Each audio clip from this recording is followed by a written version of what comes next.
25ویں روزے کی دعا۔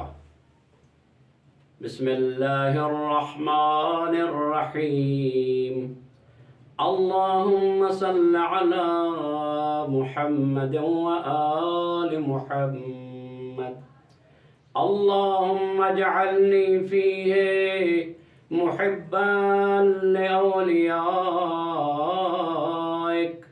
ومعادیا لأعدائک، مستنا بسنت خاتم انبیائک، یا عاصم قلوب النبیین۔ اے میرے معبود، آج کے دن مجھے اپنے دوستوں کا دوست قرار دے اور اپنے دشمنوں کا دشمن، نیز مجھے اپنے نبیوں کے خاتم کی سنت پر قائم رکھ۔ اے نبیوں کے دلوں کی حفاظت کرنے والے،